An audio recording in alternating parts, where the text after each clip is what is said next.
அஸ்ஸலாமு அலைக்கும் வரஹ்மத்துல்லாஹ். எப்படி இருக்கீங்க எல்லாரும்? இல்ல தமிழ் புரியும்ல? எல்லாருக்கும் தமிழ் தெரியும்ல?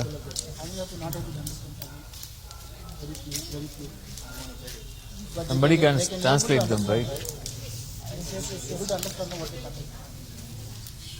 தமிழ்ல பேசவா இல்ல இங்கிலீஷ்ல பேசவா?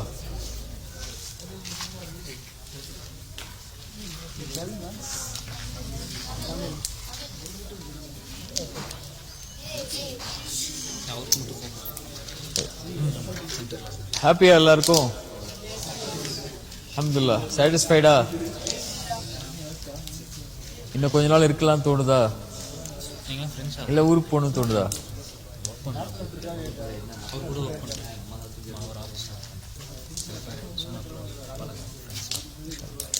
ஹாப்பியா எல்லாரும்? அல்ஹம்துலில்லாஹ். Not giving. நான் வந்து ஒரு லெக்சர் கொடுக்க வரல உங்களுக்கு. ஒரு சின்ன அட்வைஸ் மட்டும் மைண்ட்ல வச்சுக்கோங்க. இந்த வயசுல இருந்தே மைண்ட்ல வச்சிருந்தீங்கன்னா உங்க லைஃப் எண்ட் ஆகிற வரைக்கும் இட் வில் ஹெல்ப் யூ இன்ஷா அல்லாஹ். ஓகேவா? ஒரே ஒரு விஷயத்துல நம்ம எப்பவுமே கரெக்டா இருக்கணும். அல்லாஹ்வுடைய விஷயத்துக்கு பிறகு அல்லாஹ்வுக்கு செய்ய வேண்டிய விஷயங்கள் எல்லாம் கரெக்டா செஞ்சதுக்கு அப்புறம் ஒரே ஒரு விஷயத்துல ரொம்ப கேர்ஃபுல்லா இருக்கணும். அந்த ரொம்ப கேர்ஃபுல்லா இருக்கக்கூடிய விஷயத்த அல்லாஹ்வே சொல்றான். وَقَضَى رَبُّكَ أَلَّا تَعْبُدُوا إِلَّا إِيَّاهُ وَبِالْوَالِدَيْنِ إِحْسَانًا. அல்லாஹ்வுடைய ஃபர்ஸ்ட் அல்லாஹ் ரப்புல் ஆலமீன் நமக்கு சொல்ற ஆப்ளிகேஷனே என்ன வணங்குங்க, என்ன வொர்ஷிப் பண்ணுங்க, என்ன தவிர யாரையும் நீங்க வொர்ஷிப் பண்ணாதீங்க. இதான் ஃபர்ஸ்ட் ஆப்ளிகேஷன். நீங்க ஹியூமனா, மனுஷனா, ஒரு மென்னா நீங்க செய்ய வேண்டிய முதல் ஆப்ளிகேஷன் அதுதான். அதுக்கு பிறகு அதுக்கு நெக்ஸ்டா நீங்க செய்ய வேண்டிய ஆப்ளிகேஷன் என்னுடைய கடமைகள்ல வபில் வாலிதைனி இஹ்சானா. உங்க பேரண்ட்ஸ் இருப்பாங்கல்ல, உங்க அம்மா அப்பா இருக்காங்கல்ல, அவங்களிடத்துல ரொம்ப நல்ல முறையில நடந்துக்கோங்கிறான்ல. ஏன்னா அல்லாஹ்வுக்கு பிறகு இந்த பூமியில நம்ம வர்றதுக்கு காரணம் யாரு? ரீசன் யாரு? இன்னைக்கு நான் இங்க இவ்வளோ வயசுல உட்கார்ந்துருக்கேன்ல, இதுக்கு ரீசன் யாரு? நீங்க உட்கார்ந்துருக்கிறதுக்கு ரீசன் யாரு? அல்லாஹ் ரப்புல் ஆலமீன் டைரக்டா பூமியில அப்படி நம்மளை தூக்கி போடல. ஒருத்தவங்களோட வயிற்றுல அல்லாஹ் குழந்தையா கொடுத்து அவங்க 10 மாசம் அதை சுமந்து அதுக்கப்புறம் தான் நம்ம இந்த பூமிக்கு வந்திருக்கோம். கரெக்டா? அதனாலதான் அவங்க தான் நமக்கு ரீசன். அல்லாஹ் அதை குர்ஆன்ல சொல்றான், வஸைனல் இன்சான பிவாலிதைனி இஹ்சானா ஹமலத்துஹு உம்முஹு வஹ்னன். உங்க தாய் வந்து உங்களை கஷ்டத்துக்கு மேல கஷ்டப்பட்டு 10 மாசம் உங்களை சுமந்து பெற்றிருக்காங்க. அந்த கஷ்டத்துக்கு ஈக்குவலா எதுவுமே கிடையாது இந்த உலகத்துல. ஒரு அம்மா வந்து 10 மாசமா வயிற்றுல சுமந்து அந்த 10 மாசத்துக்கு அப்புறம் அந்த டெலிவரி டைம்ல வர பெயினை வந்து அனுபவிச்சு உங்களை வந்து இந்த பூமியில கொடுக்கறது வந்து பெரிய பெரிய பெயின் தரக்கூடிய ஒரு விஷயம். அது 10 மாசமா பேஷன்ஸா இருந்து பொறுமையா இருந்து உங்க அம்மா வந்து உங்களுக்கு வந்து இந்த பூமியில இருந்து இந்த பூமிக்கு நீங்க வர்றதுக்கு ரீசனா இருந்திருக்காங்க. அதனால அல்லாஹ் தான் அதுக்கு ரீசன், மெயின் ரீசன் அதுதான். அல்லாஹ் தான் அதுக்குரிய காரணம். அனிஷ்குருலி, அதனால எனக்கு நீங்க நன்றி சொல்லுங்க அல்லாஹ் சொல்றான். அது காரணம் நான் தான் அந்த தாயுடைய வயிற்றுல குழந்தைய கொடுத்தேன். அதுக்கப்புறம் அவங்க வெளியே வர்ற வரைக்கும் நான் தான் பாதுகாத்தேன், நான் தான் சாப்பாடு கொடுத்தேன், எல்லாமே சரி. அனிஷ்குருலி, அதனால எனக்கு நன்றி செலுத்துங்க. அதுக்கு பிறகு நீங்க நன்றி செலுத்த வேண்டியது யாருக்கு? யாருக்கு? யாருக்கு? பேரண்ட்ஸ்க்கு. பேரண்ட்ஸ்க்கு போயிட்டு தேங்க்ஸ் அப்பா, தேங்க்ஸ் அம்மான்னு சொன்னா மட்டும் பத்தாது. அல்லாஹ் அதை எப்படின்னு சொல்லி கொடுக்குறான். கதா ரப்புக அல்லா தஅபுது இல்லா இய்யா வபில் வாலிதைனி இஹ்சானா இம்மா யபுலுகன்ன இன்தகல் கிபர் அஹதுஹுமா வ கிலாஹுமா. அவங்க எல்லாம் வயசாவாங்க. நீங்க வளர வளர வளர வளர உங்க அப்பா அம்மாவுக்கு வயசாகிக்கிட்டே இருக்கும். கரெக்டா? நீங்க பிறக்கும் போது உங்க அப்பா அம்மாவுக்கு ஒரு 26 வயசு 28 வயசு இருக்குமா? இப்போ நீங்க வந்திருக்கும் போது அவங்களுக்கு 32 33 ஆயிருக்கும். நீங்க கொஞ்சம் வளர்ந்து வரும்போது அவங்க 40 வயசு ஆயிடுவாங்க. அதுக்கப்புறம் அவங்க 50 வயசு ஆயிடுவாங்க. அதுக்கப்புறம் அவங்களால முடியாம ஆயிரும். நடக்க முடியாது, அவங்களுக்கு உட்கார முடியாது, கால் வலிக்கும், கை வலிக்கும். இப்படி ஒரு காலம் வரும்போது இம்மா யபுலுகன்ன இன்தகல் கிபர் அஹதுஹுமா வ கிலாஹுமா, அதுல ஒருவரோ அல்ல 2 பேரும், அம்மாவோ அல்லது அப்பாவோ 2 பேருமோ வயசாயிட்டாங்கன்னா ஃபலா தக்குல் லஹுமா உஃபின், அவங்கள பார்த்து நீங்க சீன்னு சொல்லாதீங்க. சீனா என்ன? என்னால முடியாது போங்க சி அப்படின்னு சொல்லிடாதீங்க. ஃபலா தகுல்லஹுமா உஃபின் வலா தன்ஹர்ஹுமா, அவங்கள நீங்க விரட்டாதீங்க, வெறுக்காதீங்க. வகுல்லஹுமா கௌலன் கரீமா, அல்லாஹ் வந்து ரொம்ப மென்மையா சில இடங்கள்ல பேசுவான். குர்ஆன்ல அல்லாஹ்வுடைய லாங்குவேஜ்ல வந்து ரொம்ப மென்மை இருக்கும் சில இடத்துல. அந்த மாதிரி அல்லாஹ் சொல்றான் வகுல்லஹுமா கௌலன் கரீமா, ரொம்ப கண்ணியமான வார்த்தைகள் இருக்கும்ல, அந்த வார்த்தைகளை மட்டும் அவங்க முன்னாடி நீங்க யூஸ் பண்ணுங்க. வக்ஃபில் லஹுமா ஜனாஹ ذுல்லி மினர் ரஹ்மா, உங்களுக்கு மெர்சின்னு உங்க ஹார்ட்ல ஏதாவது இருந்துச்சுன்னா அதை அப்படியே அவங்க முன்னாடி கொண்டு போய் வச்சிருங்க. வகுர் ரப்பிர்ஹம்ஹுமா கமா ரப்பயானி ஸகீரா, யா அல்லாஹ் நாங்க சின்ன வயசா இருக்கும் போது எங்களை அவங்க தானே பார்த்துக்கிட்டாங்க, அவங்க தானே ட்ரெஸ் பண்ணி விட்டாங்க, அவங்க தானே எங்களை வந்து குளிப்பாட்டி வச்சாங்க, அவங்க தானே ஸ்கூலுக்கு அனுப்புனாங்க, அவங்க தானே சாப்பாடு கொடுத்தாங்க, எங்க என்ன கோபம் சண்டை எல்லாம் வந்தாலும் அவங்க தான் நம்மளை பார்த்துக்கிறாங்க. இப்படி எப்படி அவங்க என்ன பார்த்துக்கிட்டாங்களோ இந்த வயசுல நீ அவங்கள பார்த்துக்கோயா அல்லாஹ், நீ அவங்க மேல மெர்சி காட்டியா அல்லான்னு சொல்லி அல்லாஹ்விடத்துல துஆ செய்யுங்க நல்லா சொல்லி கொடுக்குறான். இப்படித்தான் அல்லாஹ் வந்து நன்றி செலுத்துங்கிறான். தேங்க்யூ சொல்றது மட்டும் இல்ல, நீ அவங்களோட எப்படி பேசுறீங்கன்னு பாருங்கிறான். நீ அவங்களோட என்ன லாங்குவேஜ்ல யூஸ் பண்றீங்க வேர்ட்ஸ அப்படிங்கறத பாருங்க. ரொம்ப கண்ணியமா யூஸ் பண்ணுங்க, ரொம்ப கண்ணியமா பேசுங்க, ரொம்ப கண்ணியமா நடந்துக்குங்க. அவங்க தான் அல்லாஹ்வுக்கு பிறகு நீங்க இம்பார்ட்டன்ஸ் கொடுக்க வேண்டிய ஒரு உறவு.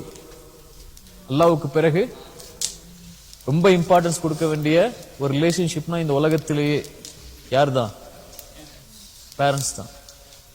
ரசூலுல்லாஹி ஸல்லல்லாஹு அலைஹி வஸல்லம் கேட்டாங்க, ரசூலுல்லாஹ் இந்த உலகத்திலேயே ரொம்ப நெருக்கமா வச்சிருக்க வேண்டிய ஒரு ரிலேஷன் யாரு, ஒரு ரிலேஷன்ஷிப் யாரு, யாரோட? ரசூலுல்லாஹி ஸல்லல்லாஹு அலைஹி வஸல்லம் என்ன சொன்னாங்க? உம்முக், உங்களுடைய மதர். தும்ம உம்முக், அதுக்கு பிறகு உங்களுடைய தாய். தும்ம உம்முக், அதுக்கு பிறகு உங்களுடைய தாய். அதுக்கு பிறகு அபூக்க, உங்களுடைய தந்தை. சரியா? ரசூலுல்லாஹி ஸல்லல்லாஹு அலைஹி வஸல்லமும் அல்லாஹ்வும் நமக்கு சொல்லி கொடுக்கிறது என்ன? உங்க பேரண்ட்ஸோட ரொம்ப கண்ணியமா ரொம்ப மர்சிஃபுல்லா நடந்துக்கு. சரியா? ஃபர்ஸ்ட் நம்ம நன்றி செலுத்த வேண்டியது அவங்களுக்கு, நம்ம இந்த பூமியில வந்ததுக்கு அவங்க ரீசன், அதுக்காக நம்ம அவங்களுக்கு நன்றி செலுத்தணும். செகண்ட் ஒரு ரீசன் இருக்கு அவங்கள்ட்ட இருந்து நமக்கு கிடைச்சது. என்ன கிடைச்சிருக்கு அவங்கள்ட்ட இருந்து? என்ன கிடைச்சிருக்கு? செகண்ட் என்ன கிடைச்சது? யாராவது சொல்லுங்க. அம்மா அப்பாட்ட இருந்து செகண்டா நமக்கு இந்த உலகத்துல ஒண்ணு கிடைச்சிருக்கு. நிறைய பேருக்கு அது கிடைக்காது.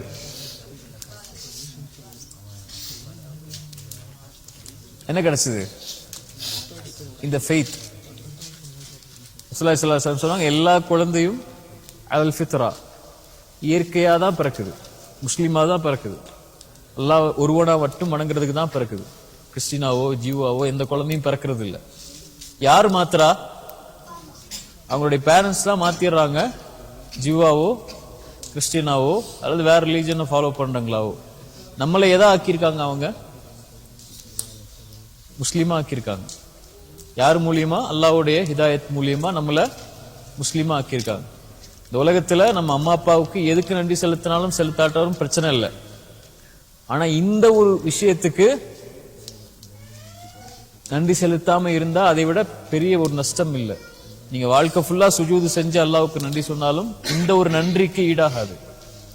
அம்மா அப்பா நமக்கு வந்து வெல்த் கொடுக்காம இருக்கலாம், அல்லது பெரிய வீடுல நம்ம தங்க வைக்காம இருக்கலாம், அல்லது பெரிய பெரிய பெரிய பெரிய கார்ல நம்மளை கூட்டு போகாம இருக்கலாம். ஆனா நமக்கு அம்மா அப்பா கொடுத்ததுல பெரிய பெரிய வெல்த் என்ன? இந்த ஃபெய்த், இந்த லா இலாஹ இல்லல்லாஹ்ங்கற கலிமால நம்ம இருக்கிறதுக்கு அல்லாஹ் வாய்ப்பு கொடுத்ததுக்கு அவங்களும் ஒரு ரீசன். சரியா? அதுக்காகவும் அவங்களுக்கு நம்ம நன்றி சொல்லணும். எதுக்கெல்லாம் நன்றி சொல்லணும்? ஃபர்ஸ்ட் விஷயம் என்ன? இந்த பூமியில லைஃபை நமக்கு கொடுத்ததுக்கு. ரெண்டாவது விஷயம் என்ன? ஃபெய்த். எப்படி தேங்க்ஸ் சொல்லணும்? தேங்க்யூங்கிற வார்த்தையில மட்டும் இல்லை, எப்படிலாம் ஆக்ஷனா இருக்கணும். அது அவங்கள்ட்ட பேசுறது கண்ணியமா பேசணும். அவங்கள்ட்ட யூஸ் பண்ற வேர்ட்ஸ் ரொம்ப கண்ணியமான வேர்ட்ஸா இருக்கணும். அவங்க முன்னாடி நம்ம இருக்கும்போது கண்ணியமா உட்கார்ந்து இருக்கணும், கண்ணியமா நடந்துக்கணும். ஏன்? இது யாருடைய கட்டளை? இது அல்லாஹ்வுடைய கட்டளை. அவங்களுக்காக அதிகமா துஆ செய்யணும். இந்த ஒரு கேரக்டர் நம்ம லைஃப்ல இருந்துச்சுன்னா, நம்ம லைஃப்ல எவ்வளோ பெரிய இது இருந்தாலும் அல்லாஹ் நம்மளை காப்பாத்திடுவான். இந்த ஒரு கேரக்டர் இருந்துச்சுன்னா நம்ம லைஃப்ல எவ்வளோ தூரம் போனாலும் அல்லாஹ் நம்மளை பாதுகாத்துக்கிட்டே வருவான். சரியா? இந்த ஒரு கேரக்டர் இல்லைன்னா இந்த ஒரு ஒர்ஷிப் இல்லைன்னா அல்லாவுக்கு செய்ய வேண்டியதுக்கு அப்புறம் அல்லாஹ் நம்மள பாதுகாக்கவே மாட்டான் எந்த இடத்துலையும். அல்லாவுக்கு ரொம்ப கோபமான செயல் பெற்றோர்களை காயப்படுத்துறது, பேரண்ட்ஸை கண்ணியம் இல்லாம நடத்துறது, பேரண்ட்ஸ்ட கண்ணியம் இல்லாம பேசுறது, அவங்கள கண்ணியம் இல்லாத வார்த்தைகளை சொல்லி பேசுறது. சரியா? ஒரே ஒரு சம்பவத்தை சொல்லவா? ரசூலுல்லாஹி ஸல்லல்லாஹு அலைஹி வஸல்லம் சொன்னாங்க, ஒரு 3 பேர் ஒரு இடத்துக்கு போறாங்க. இடத்துக்கு போகும்போது மழை பெய்யுது. இப்ப என்ன பண்றாங்க, ஒரு குகைக்குள்ள உள்ள போயிடுறாங்க. குகையுடைய கதவு காத்துல மூடிடுது. திறந்து பாக்குறாங்க, புஷ் பண்ணி அவங்களால திறக்கவே முடியல. 3 பேரும் டிசைட் பண்றாங்க, இப்ப நம்ம திறக்க முடியாது, அல்லாஹ் நினைச்சாதான் திறக்க முடியும். நம்ம அவன்கிட்ட கேட்போம், நம்ம என்னென்ன நல்லதெல்லாம் செஞ்சிருக்கோமோ அதை சொல்லி கேட்போம். எல்லாம் நான் இதை செஞ்சிருக்கேன், எனக்கு இது ஹெல்ப் பண்ணி எல்லாம், இதை செஞ்சிருக்கேன் எல்லாம், ஹெல்ப் பண்ணி எல்லாம்னு கேட்போம். அப்படின்னு 3 பேர் முடிவு எடுக்கிறாங்க. அதுல ஒருத்தர் என்ன முடிவு எடுத்தாரு, நான் கேட்கிறேன்னு சொல்லி கை தூக்குறாரு அல்லாட்ட. அவர் சொன்னாரு, அல்லாஹ், என் பேரண்ட்ஸ் வந்து ரொம்ப வயசானவங்க, அவங்களால முடியாது, நடந்துலாம் வெளியே வர முடியாது, ரொம்ப வயசானவங்க. நான் தான் போய் காட்டுக்கு ஃபாரஸ்டுக்குள்ள போய் இந்த கட்டையெல்லாம் வெட்டி நான் வந்து அதை வந்து செல் பண்ணி அதுல இருந்து வரக்கூடிய காசை வச்சு ரொட்டி, இந்த மாதிரி சப்பாத்தி, இந்த மாதிரி ரொட்டி இதெல்லாம் வாங்கிட்டு வீட்டுக்கு போய் கொடுக்கணும். எனக்கு ஒய்ஃப் இருக்காங்க, பிள்ளைங்கள்லாம் இருக்காங்க. ஆனா நான் என்ன செய்வேன், வீட்டுக்கு போயிட்டு அவங்க சாப்பிட்டு அதுக்கு பிறகுதான் வந்து என்னுடைய ஒய்ஃப்கோ என்னுடைய சில்ட்ரன்ஸ்க்கோ நான் கொடுப்பேன் சாப்பாடு. ஒரு நைட் நான் போனேன், அல்லாஹ், போய் பார்க்கும்போது அவங்க தூங்கிட்டாங்க. நான் சாப்பாடு எடுத்துட்டு போறேன், மில்க்லாம் எடுத்துட்டு போறேன் அவங்களுக்கு கொடுக்கறதுக்கு, தூங்கிட்டாங்க. என்னுடைய சில்ட்ரன்ஸும் பசியில இருக்காங்க, என்னோட ஒய்ஃபும் பசியில இருக்காங்க. நான் அவங்கள வந்து நான் தூக்கத்துல இருந்து எழுப்புறதுக்கு கூட எனக்கு மனசு வரல, அது அவங்களுக்கு டிஸ்டர்ப் பண்ணணும்னு சொல்லி. சரியா? அதனால நான் என்ன பண்ணிட்டேன், அவங்க பக்கத்திலே உட்கார்ந்துட்டேன். அல்லாஹ், காலை ஆயிடுச்சு, அது வரைக்கும் உட்கார்ந்து இருந்து அவங்களுக்கு சாப்பாடு கொடுத்து அவங்களுக்கு பால் கொடுத்து அவங்க சாப்பிட்டதுக்கு அப்புறம் தான் போய் என் ஒய்ஃப்க்கும் என்னோட சில்ட்ரன்ஸ்க்கும் நான் சாப்பாடு கொடுத்தேன். அல்லாஹ், அதனால என் துவாவை நீ ஏத்துக்கோ அப்படின்னு கேட்டாங்க. அல்லாஹ் வந்து அந்த கதவை அப்படி திறந்துட்டான். என்ன சொல்ல வர்றான் அல்லாஹ் அதுல? இதுதான் எனக்கு ரொம்ப பிடிச்ச செயல். இத நீங்க எக்ஸாம்பிளா வச்சுக்கோங்க. ரசூலுல்லாஹி ஸல்லல்லாஹு அலைஹி வஸல்லம் சொன்னாங்க. இது என்னைக்கோ நடந்த செய்தி, ரசூலுல்லாஹ்வுடைய காலத்துல, இந்த ஜெனரேஷன்ல நடந்த செய்தி இல்ல, இந்த ஏரால என்னைக்கோ ஏதோ ஒரு சமூகத்துல நடந்த செய்தியை ரசூலுல்லாஹி ஸல்லல்லாஹு அலைஹி வஸல்லம் சஹாபாக்களுக்கு சொல்றாங்கன்னா இது எக்ஸாம்பிள். இதுல இருந்து லெசனை லேர்ன் பண்ணி நீங்க வந்து உங்க பேரண்ட்ஸ் கிட்ட எவ்வளவு கண்ணியமா நடக்க முடியுமோ நடந்துக்கோங்க அப்படிங்கறதா அல்லாஹ்வுடைய தூதர் ஸல்லல்லாஹு அலைஹி வஸல்லம் நமக்கு சொல்லி கொடுக்குறாங்க. சரியா? இந்த உலகத்துல அல்லாஹ் பக்கத்துல நம்ம போகணும்னா பேரண்ட்ஸை நம்ம பக்கத்துல வச்சிருக்கணும். அல்லாஹ் விட்டு தூரமா நம்ம இருக்கணும்னா பேரண்ட்ஸை விட்டு தூரமா இருந்தா போதும். அல்லாஹ் இடத்துல ரொம்ப கண்ணியமா நம்ம இருக்கணும்னா பேரண்ட்ஸ்ட நம்ம கண்ணியமா இருந்தா போதும். நம்ம இந்த உலகத்துல யார் நம்ம மேல சாட்டிஸ்பாக்சனா இருக்காங்களோ இல்லையோ, யார் நம்மள வந்து நல்ல புள்ள நல்ல பையன் சொல்றாங்களோ இல்லையோ, நம்ம மேல நம்ம அம்மா அப்பா சாட்டிஸ்ஃபை ஆயிட்டாங்க, என் புள்ள வந்து தங்கமான புள்ள, என் புள்ள வந்து இபாதத்தான புள்ள, என் புள்ள வந்து கண்ணியமான புள்ளன்னு அம்மா அப்பா சாட்டிஸ்ஃபை ஆயிட்டாங்கன்னா யார் சாட்டிஸ்ஃபை ஆயிடுவா? அல்லாஹ் சாட்டிஸ்ஃபை ஆயிடுவோம். என் புள்ள வந்து கெட்ட புள்ள, என் புள்ள வந்து பயங்கரமான தொந்தரவா இருக்கான் எனக்குன்னு அவங்க கோவப்பட்டாங்கன்னா யார் கோவப்படுவா? அல்லாஹ் கோவப்பட்டுரும்.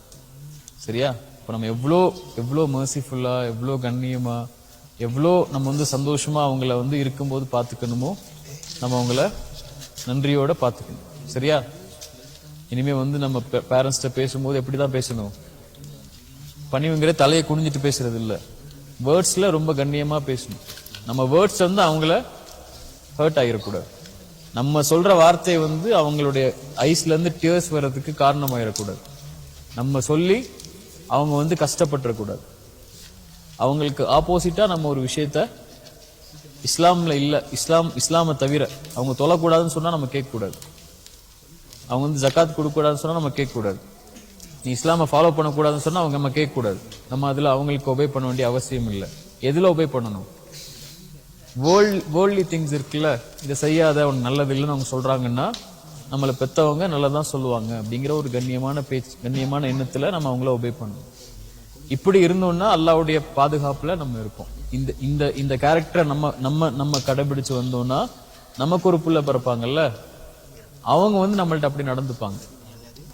நம்ம பேரண்ட்ஸ்ட்டு ஆப்போசிட்டா நடந்தோம்னா நமக்கு ஒரு பிள்ளை பிறக்கும்ல, அப்ப அவங்க நம்மள்ட்ட ஆப்போசிட்டா நடப்பாங்க. அப்பதான் நமக்கு தெரியும் நம்ம எவ்வளவு நம்மளுடைய பேரண்ட்ஸ் நம்ம கஷ்டப்படுத்திருக்கோம் அப்படின்னு சொல்லி. சரியா?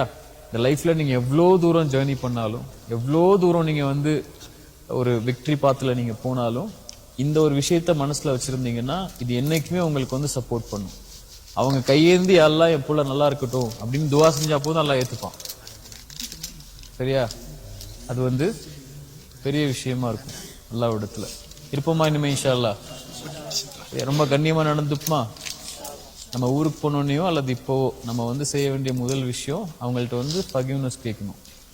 இது வரைக்கும் முன்னாடி நம்ம ஏதாவது அவங்கள்ட்ட தப்பா நடந்திருந்தா, நான் அவங்கள்ட்ட நம்ம தப்பா பேசியிருந்தா, அவங்களுக்கு ஹர்ட்ஃபுல்லா நடந்திருந்தா என்னை மன்னிச்சுக்கோங்கன்னு அவங்கள்ட்ட கேட்கணும். அவங்கள்ட்ட தேங்க்யூ சொல்லணும். எதுக்காக? 2 விஷயத்துக்காக. முதல் விஷயம் என்ன? லைஃபை நமக்கு கொடுத்ததுக்கு. இன்னொரு விஷயம் என்ன? ஃபெய்த்தை நமக்கு கொடுத்ததுக்கு. சரியா?